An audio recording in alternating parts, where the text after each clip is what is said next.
Imagine waking up one day with the unsettling realization that the life you've been living is not truly your own, that every decision you've made, every belief you hold, and even the desires that drive you may not have originated from the deepest part of who you are, but rather from the expectations, conditioning, and unseen influences of the world around you. Think about it. How much of your identity is a reflection of your authentic self, and how much of it is a carefully constructed mask shaped by external pressures? How often do you feel like you're just playing a role, living according to a script written by society, by your upbringing, or by the fears that whisper in the background of your mind? Today we embark on an exploration of one of Carl Jung's most profound insights, the idea that life doesn't truly begin until you find yourself. But what does it mean to find yourself? Is it merely about gaining self-awareness, or is there a deeper, more transformative process at play? Stay with me, because as we uncover the hidden forces that shape your identity, you will come to see why most people never truly find themselves and how you can break free. The final realization we will discuss is the most powerful of all. It has the potential to shift not only the way you see yourself, but also the very way you engage with the world. Carl Gustav Jung was a pioneer of depth psychology, a thinker who ventured beyond traditional theories of the mind to explore the vast hidden realms of the unconscious. Unlike many psychologists of his time, Jung did not believe that mental well-being was simply about adjusting to societal norms. Instead, he saw psychological growth as a journey toward individuation, the process of becoming one's most authentic self. But here's the reality: most people never take that journey. They remain trapped within a version of themselves that has been shaped by external influences. They live according to expectations, never questioning whether the life they lead is truly aligned with who they are. They seek validation from the outside world, believing that happiness comes from approval, success, or fitting in. Yet deep down there is a quiet unrest, an unshakable sense that something is missing. Jung believed that true life begins when we stop running from ourselves. But before we can talk about what it truly means to find yourself, we must first understand what prevents most people from ever doing so. From the moment we enter the world, we are conditioned. We are given names, identities, and predefined roles.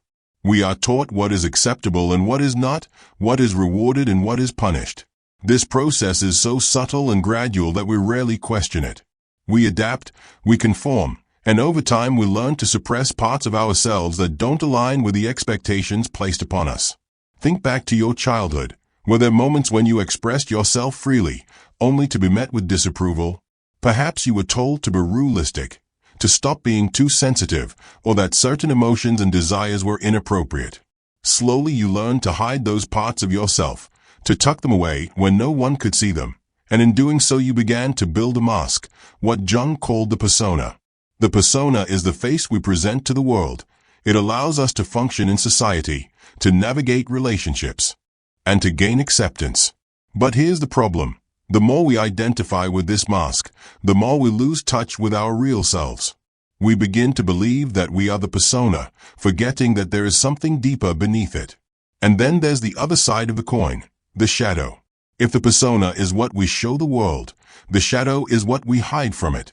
It consists of everything we have rejected or suppressed within ourselves, our fears, our unspoken desires, our vulnerabilities, and even our hidden strengths. And here's where it gets even more profound. The shadow doesn't just disappear. It doesn't vanish simply because we refuse to look at it. Instead, it operates beneath the surface, influencing our thoughts, our behaviors, and even our emotional reactions. The parts of ourselves that we reject don't go away. They manifest in unconscious ways, often in the form of projection. Have you ever intensely disliked someone without fully understanding why? Have you ever been triggered by certain behaviors in others that seem to provoke a strong emotional reaction? Jung believed that when we are disturbed by qualities in other people, it is often because those very qualities exist within us, hidden within our own shadow. But what if I told you that within the shadow lies the key to true self-discovery? That the parts of yourself you've suppressed and ignored are not your enemies, but rather the missing pieces of your wholeness. Jung's great insight was this: psychological growth is not about eliminating the shadow, it is about integrating it. It is about looking into the depths of your own unconscious and facing what you have denied, because when you do, you unlock a profound source of personal power, authenticity, and freedom. This is where the real journey begins.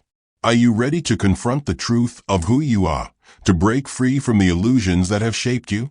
Because what comes next will challenge everything you thought you knew about yourself, and it will open the door to a life that is truly yours.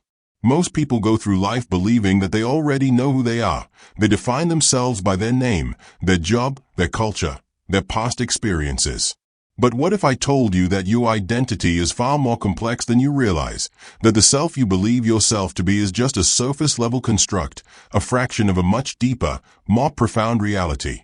Carl Jung believed that within every individual there exists a hidden world, a vast and intricate inner landscape filled with forgotten memories, suppressed emotions, unacknowledged desires, and untapped potential.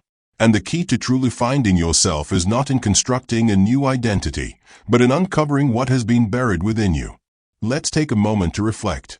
Have you ever felt a deep, unexplainable longing for something more, a sense that there is a greater version of yourself waiting to emerge? This is not just imagination. It is the voice of your unconscious mind calling you to something greater. Jung referred to this process as individuation. He believed that true fulfillment comes not from conforming to external expectations, but from integrating all aspects of ourselves, the good, the bad, the light, and the dark. But before we can integrate these parts, we must first confront them.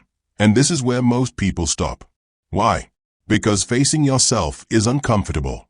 It requires looking at aspects of your personality that you have long ignored. It demands that you question long-held beliefs, challenge your fears, and confront the inner conflicts that have shaped your life. Think about it. How often do we avoid silence?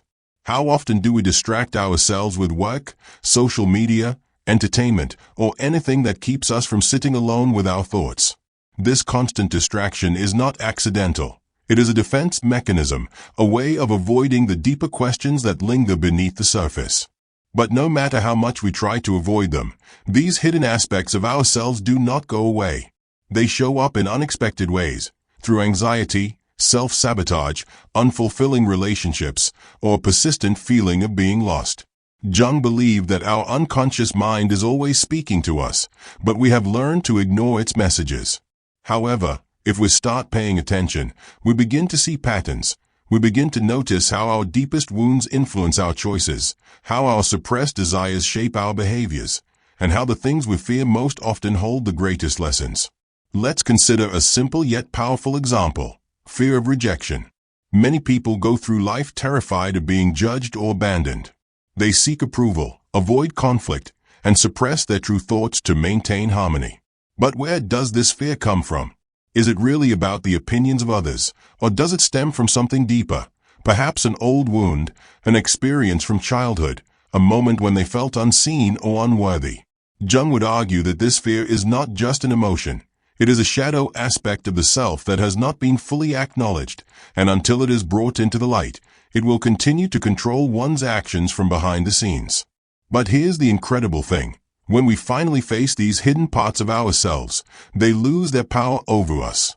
Imagine for a moment what it would feel like to live without fear of judgment, to speak your truth without hesitation, to make decisions not based on what others expect, but on what resonates deeply within you. This is the power of individuation. It is not about becoming someone new. It is about becoming more of who you truly are. But how do we begin? How do we uncover the unconscious forces that shape our lives? Jung believed that one of the most powerful ways to access the unconscious is through symbols, dreams, and introspection. He saw dreams as messages from the deeper self, revealing hidden truths about our psyche. He also emphasized the importance of creative expression, art, writing, music, and other forms of self-exploration, as ways of accessing and integrating the unconscious mind. But perhaps the most important step is simply this: awareness. The moment you begin to question your thoughts, your reactions, and your deeply held beliefs, you are already taking the first steps toward transformation. The moment you stop running from discomfort and start facing it with curiosity, you begin to reclaim your true self. Because here's the truth: most people live their entire lives as strangers to themselves. They follow the paths laid out for them, never realizing that they have the power to choose something different. They suppress their true nature, never realizing that their greatest strength lies in embracing all that they are. But you don't have to be one of those people. You have the power to break free from the illusions that have held you back, to shed the layers of conditioning and fear that have kept you from experiencing life fully, to step into the fullness of who you are, unafraid and unapologetic. And in the next part, we are going to explore something even more profound, the hidden archetypes within you. These ancient patterns buried deep in your psyche hold the key to unlocking your greatest potential. What you are about to learn may change the way you see yourself forever. If the journey to finding yourself were as simple as making a decision, everyone would already be living in complete alignment with their true nature. But as we've seen, the process is far more complex. It is not just about choosing who we want to be. It is about uncovering the forces that have shaped us, facing the parts of ourselves we have rejected, and integrating them into a whole authentic identity. But here's a question. Why do we feel drawn to certain behaviors, desires, or fears? Why do we repeat the same mistakes or fall into the same patterns even when we try to change? Carl Jung's answer was revolutionary. He believed that within every human being there exist universal patterns, deep-rooted psychological blueprints that influence our thoughts, emotions, and behaviors in ways we often do not fully understand. He called these patterns archetypes. Jung argued that archetypes are ancient, collective images stored in what he called the collective unconscious, a level of the psyche shared by all human beings, inherited from the experiences of our ancestors. These archetypes shape our personal identity, our relationships, and even the way we perceive the world. Think about the stories that have been told throughout history. The hero's journey, the wise mentor, the shadowy villain, the innocent child. These characters appear in myths, religions, literature, and even in our dreams. They are not just fictional. They represent psychological forces that exist within all of us, and whether we realize it or not, these archetypes are constantly at play in our lives. For example, consider the hero archetype. This is the part of you that longs for purpose, that feels called to something greater. It is the part of you that seeks to overcome obstacles, grow stronger, and achieve a higher version of yourself. But this archetype does not exist in isolation. It is always accompanied by the shadow. The shadow, as we discussed earlier, represents the repressed and hidden aspects of the self. It is the part of you that contains your fears, your weaknesses, and even your untapped potential. In myths, the hero must confront the shadow, often symbolized as a monster, an enemy, or a great challenge, before they can truly evolve. Now let's bring this into real life. Have you ever had a moment when you knew you needed to change, but something inside you resisted? A time when you had the opportunity to step into a greater version of yourself, but fear, doubt, or self-sabotage held you back. This is the battle between the hero and the shadow playing out within you. The mistake most people make is trying to suppress the shadow instead of understanding it. But Jung believed that true transformation happens when we integrate the shadow, not by rejecting it, but by learning from it. Let's say you struggle with self-doubt. Instead of ignoring it or pretending it doesn't exist, Jung would encourage you to ask, where does this self-doubt come from? Is it truly yours, or was it planted in you by past experiences, societal expectations, or the voices of others? What lessons does it hold? Could it be that within your doubt there is actually a hidden strength, such as humility, introspection, or the ability to see things from multiple perspectives? When we begin to see our struggles not as weaknesses, but as messages from the unconscious, everything changes. But archetypes go beyond just the hero and the shadow. There are many other forces within us, each with its own role in shaping our identity. One of the most powerful is the anima and animus archetype. Jung believed that within every man there exists a hidden feminine side, the anima, and within every woman there exists a hidden masculine side, the animus. These are not about gender in the physical sense, but about the balance of energies within us. The anima represents intuition, emotion, creativity, and deep connection with the unconscious. The animus represents logic, structure, discipline, and assertiveness. When these two forces are in balance, a person feels whole, but when they are out of balance, inner conflict arises. For example, a man who rejects his anima may struggle with expressing emotions, fearing vulnerability as a weakness. A woman who rejects her animus may struggle with asserting herself, feeling hesitant to take control of her own life. But when these energies are embraced rather than suppressed, they become a source of immense strength. And this leads us to one of the most important truths Jung discovered.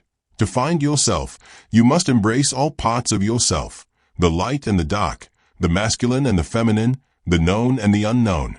Individuation is not about becoming something different, it is about becoming whole. But there is one final piece to this puzzle, one last revelation that ties everything together, and it is perhaps the most powerful of all. Because the greatest obstacle to finding yourself is not just fear, or self-doubt, or external conditioning. It is something far deeper, something hidden in the very fabric of how we perceive reality itself. And in the next part, we are going to uncover it. What you are about to hear will challenge everything you thought you knew about yourself, and it may just change your life forever. Throughout this journey, we have explored the hidden forces shaping your identity, the masks you wear, the shadow you suppress, and the archetypes influencing your thoughts and behaviors. But now we must confront the deepest illusion of all, the illusion of self.